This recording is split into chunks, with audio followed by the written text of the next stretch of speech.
ആ യേശു ക്രിസ്തുവിന്റെ സന്ദേശവുമായി ഇന്ന് കേരളത്തിന്റെ വിവിധ ഭാഗങ്ങളിൽ ചുറ്റി സഞ്ചരിച്ച് തങ്ങളെ വിടുവിച്ച, തങ്ങളെ വീണ്ടെടുത്ത ക്രിസ്തുവിനെ കുറിച്ച് പ്രിയപ്പെട്ടവർ അറിയിച്ചുകൊണ്ടിരിക്കുന്നു. അല്പമായി ആ സന്ദേശം നിങ്ങളോട് പറയുവാൻ ഞങ്ങൾ ആഗ്രഹിക്കുന്നു.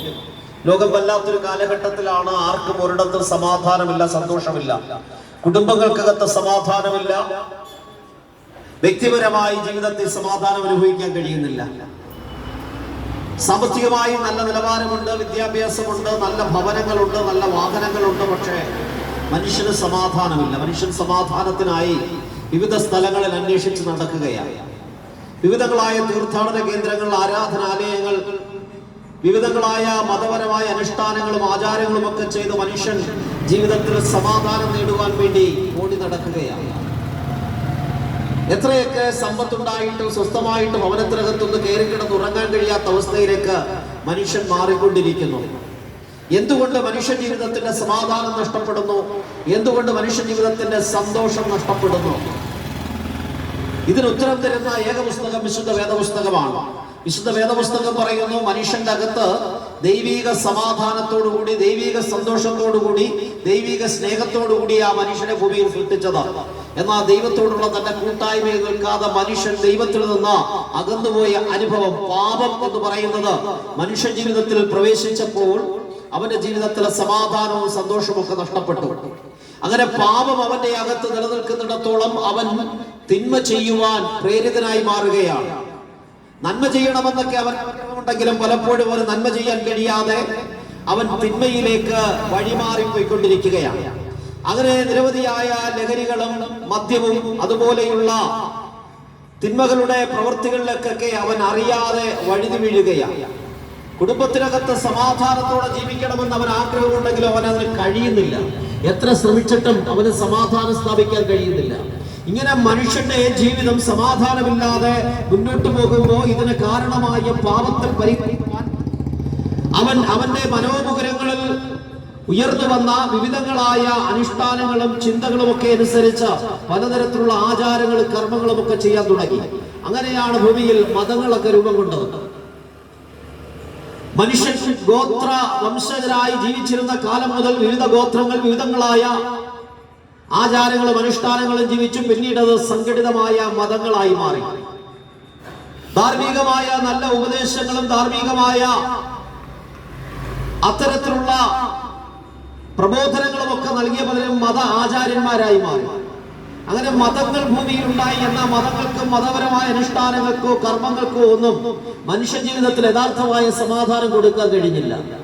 മനുഷ്യന് സമാധാനം കഴിയുന്നത് അവരെ സൃഷ്ടിച്ച സൃഷ്ടാവായ ദൈവത്തിന് മാത്രമാണ്. ഈ സമാധാനം അന്വേഷിച്ച് നടന്ന മനുഷ്യന് വേണ്ടിയിട്ട് അവന് സമാധാനം കൊടുക്കുവാൻ ദൈവത്തോടുള്ള യഥാർത്ഥ ബന്ധത്തിലേക്ക് അവൻ മടങ്ങി വരുമ്പോൾ മാത്രമാണ് അവന് സമാധാനം ലഭിക്കുന്നത്. ദൈവത്തോടുള്ള യഥാർത്ഥ ബന്ധത്തിലേക്ക് മനുഷ്യനെ മടക്കി കൊണ്ടുവരുവാൻ, അവർ നഷ്ടപ്പെട്ടു പോയ ദൈവതേജസ് അവന് മടക്കി കൊടുക്കുവാൻ, അവന് നഷ്ടപ്പെട്ടു പോയ ദൈവിക സ്നേഹത്തിലേക്ക് അവനെ മടക്കി കൊണ്ടുവരുവാൻ, ദൈവമായ കൂട്ടായ്മയിലേക്ക് അവനെ കൊണ്ടുവരുവാൻ വേണ്ടി സ്വർഗത്തിൽ ദൈവമായിരുന്നവൻ, ദൈവത്തോടൊപ്പമായിരുന്നവൻ, ദൈവത്തിന്റെ തേജസ്സിനകത്തും ദൈവത്തിന്റെ സമത്വത്തിനകത്തും വസിച്ചവൻ സ്വർഗം വിട്ട് താണഭൂമിയിലേക്ക് മനുഷ്യന്റെ രൂപത്തിൽ ഇറങ്ങി വന്നു. അതാണ് ഞങ്ങൾ പ്രസംഗിക്കുന്ന യേശു ക്രിസ്തു. യേശു ക്രിസ്തു ദൈവമായിരുന്നു, പൂർണ്ണ ദൈവമായിരുന്നു.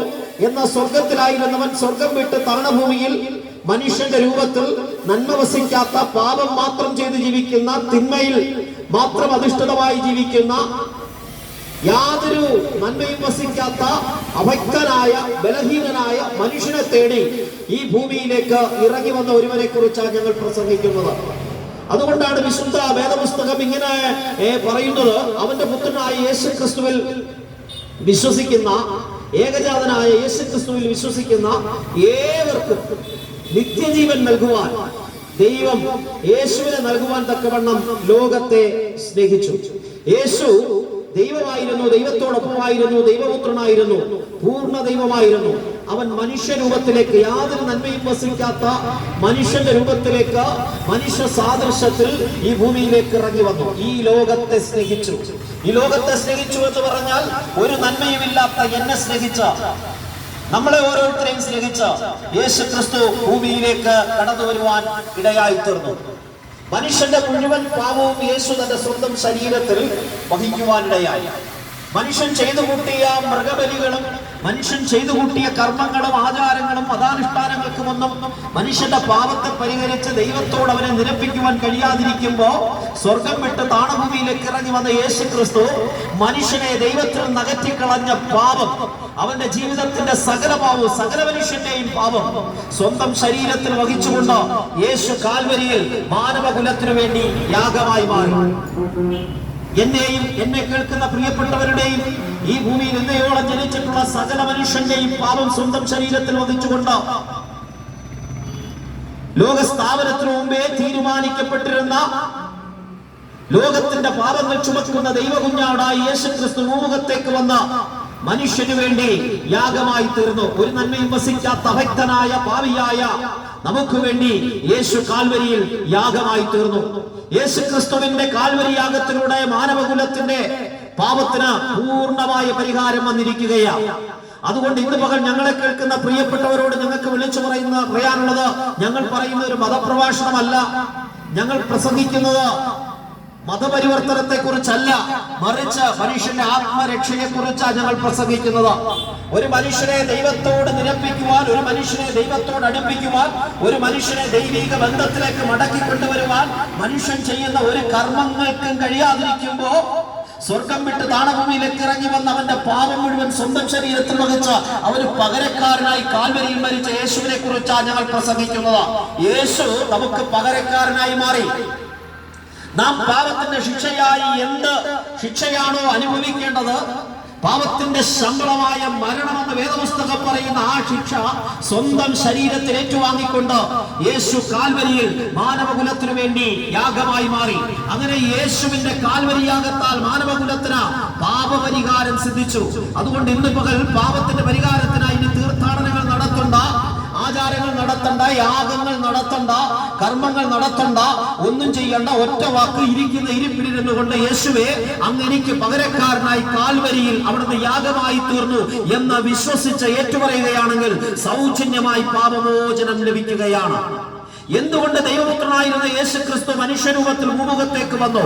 കാരണം മനുഷ്യന്റെ പാപത്തിന് പരിഹാരം ചെയ്യണമെങ്കിൽ പാപമില്ലാത്ത, ഊനമറ്റ, പാപത്തെക്കുറിച്ച് ബോധ്യമില്ലാത്ത, പാപത്തെക്കുറിച്ച് ചിന്തയില്ലാത്ത ഒരുവൻ യാഗമായി മാറണമായിരുന്നു.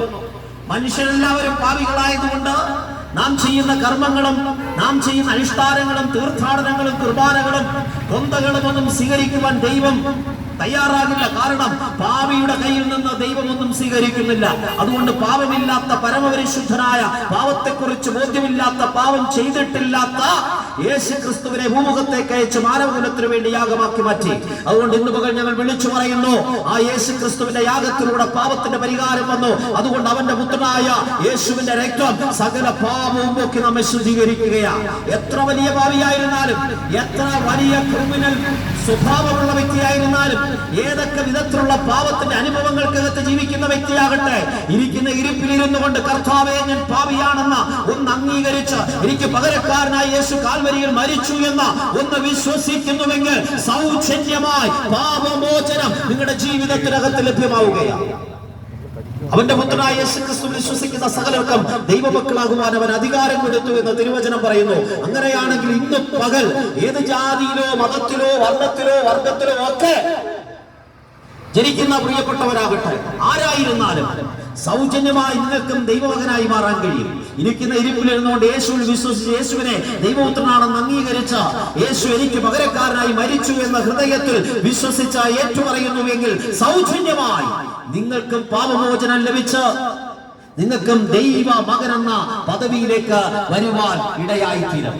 ഇന്ന് മകൾ ഞങ്ങൾ വിളിച്ചു പറയട്ടെ, യേശു ക്രിസ്തു തിരുവോരത്ത് നിന്നുകൊണ്ട് തന്നെ ശിഷ്യന്മാരോട് വിളിച്ചു പറഞ്ഞൊരു വാചകമുണ്ട്, ഞാൻ തന്നെ വഴിയും സത്യവും ജീവനുമാകുന്നു, ഞാൻ വഴിയല്ലാതെ ആരും പിതാവിന്റെ അടുക്കലെത്തുന്നില്ല. ഇന്ന് മകൾ ദൈവസന്നിധിയിൽ ചെല്ലുവാൻ, ദൈവത്തോട് നിരപ്പ് പ്രാപിക്കുവാൻ, ദൈവത്തോട് മനുഷ്യന് ബന്ധം സ്ഥാപിക്കുവാൻ ഒരേ ഒരു വഴിയേ ഉള്ളൂ. ഒത്തിരി മാർഗങ്ങളില്ല, ഒത്തിരി സത്യങ്ങളില്ല, ഒരുപാട് കാര്യങ്ങളില്ല. ഒരേ ഒരു മാർഗം, ഒരേ ഒരു സത്യം, ഒരേ ഒരു ജീവൻ, അത് യേശു ആകുന്നു. അതുകൊണ്ടാണ് യേശു ക്രിസ്തു പറഞ്ഞത്, വഴിയും സത്യവും ജീവനും ഞാനാകുന്നു. യേശു ആകുന്നു വഴി എന്ന യേശു ക്രിസ്തു അസന്ദിഗ്ധമായി പറയുന്നു. കാരണം എന്താണെന്നറിയാമോ? ആ യേശു എന്ന വഴിയിലൂടെ അല്ലാതെ ഒരുവനും സ്വർഗത്തിൽ എത്തിച്ചേരാൻ കഴിയില്ല. ഒരു പുണ്യവാളന്മാരിലൂടെയും അല്ലെങ്കിൽ ഏതെങ്കിലും വിശുദ്ധന്മാരിലൂടെയോ ഗുരുക്കന്മാരിലൂടെയോ ഏതെങ്കിലും മത ആചാര അനുഷ്ഠാനങ്ങളിലൂടെയോ മനുഷ്യന് ദൈവസന്നിധിയിൽ ചെന്നെത്താൻ കഴിയില്ല. മനുഷ്യന് ദൈവസന്നിധിയിൽ ചെന്നെത്താൻ കഴിയുന്ന ഒരേ ഒരു മാർഗം യേശു ക്രിസ്തുവിന്റെ കാൽവരി ക്രൂശ് മരണമാകയാൽ ആ കാൽവരി യാഗത്തിൽ വിശ്വസിക്കുന്നവർക്ക് സൗജന്യമായി പാപമോചനം ലഭിക്കുകയാണ്. അതിൽ വിശ്വസിക്കുന്നവർക്ക് സൗജന്യമായി ദൈവ മകൻ എന്ന അനുഭവത്തിലേക്ക് കടന്നു വരുവാനിടയാവുകയാണ്. അതുകൊണ്ട് ഞങ്ങൾ പറയുന്നു, കർത്താവായ യേശു ക്രിസ്തുവിൽ വിശ്വസിക്കുക, എന്നാൽ നീയും നിന്റെ കുടുംബവും രക്ഷ പ്രാപിക്കും. മുസൽമാനാകട്ടെ, ഹിന്ദുവാകട്ടെ, പാഴ്സിയാകട്ടെ, ബുദ്ധനാകട്ടെ, സിഖുകാരനാകട്ടെ, ക്രിസ്ത്യാനിയാകട്ടെ, ഏത് മതത്തിൽ ജനിച്ചവരായിരുന്നാലും നിത്യതയിൽ എത്തിച്ചേരുവാൻ, നിത്യ സമാധാനത്തിൽ എത്തിച്ചേരുവാൻ, ദൈവവുമായുള്ള ബന്ധത്തിലേക്ക് മനുഷ്യൻ എത്തിച്ചേരുവാൻ ഒരേ ഒരു മാർഗം യേശു ക്രിസ്തുവിന്റെ മാർഗമാണ്. ആ മാർഗത്തിലേക്കാ ഞങ്ങൾ നിങ്ങളെ ക്ഷണിക്കുന്നത്. ഒരു മതത്തിലേക്കല്ല, ഒരു മതാനുഷ്ഠാനത്തിലേക്കല്ല, മറിച്ച് ക്രിസ്തു എന്ന മാർഗത്തിലേക്ക്, ക്രിസ്തു എന്ന ഏക വ്യക്തിയുടെ ആ ഏക മാർഗത്തിലേക്ക് നിങ്ങളെയും ഞങ്ങൾ ക്ഷണിക്കുകയാണ്. കാരണം അവൻ ദൈവപുത്രനായിരുന്നു, ദൈവമായിരുന്നു. അവരിലല്ലോ ദൈവത്തിന്റെ സകല സമ്പൂർണ്ണതയും ദേഹരൂപമായി വസിക്കുന്നത് എന്ന് തിരുവചനം പറയുന്നു. ആ ക്രിസ്തുവിൽ വിശ്വസിച്ച് നിങ്ങൾക്കും പാപമോചനം പ്രാപിച്ച് ദൈവമകന്റെ അവകാശത്തോടെ ദൈവസ്ഥലത്തിലേക്ക് ചെന്ന് പ്രാർത്ഥിക്കാൻ കഴിയും. ആകാശത്തിന് കീഴിൽ മനുഷ്യരുടെ രക്ഷയ്ക്കായി നൽകപ്പെട്ട ഒരേ ഒരു നാമമേ ഉള്ളൂ. ആ നാമം യേശു ക്രിസ്തുവിന്റെ നാമമാണ്. അസന്ദിഗ്ധമായി അർത്ഥശങ്കയ്ക്കിടയില്ലാതെ വണ്ണം ഈ തെരുവോരത്തെന്തുകൊണ്ട് ആ ശിഹാബുദ്ദീനും മുരളിയും എല്ലാവരും ചേർന്ന് ഇന്ന് മകൾ വിളിച്ചു പറയുന്നു, യേശു മാത്രമാണ് രക്ഷാനായകൻ, ലോകരക്ഷകൻ, മാനവകുലത്തിന്റെ രക്ഷകൻ. പാപത്തിൽ മനുഷ്യനെ പുറത്തു കൊണ്ടുവരുവാൻ, ദൈവവുമായി മനുഷ്യനെ നിരപ്പ് പ്രാപിക്കുവാൻ കഴിയുന്ന ഒരേ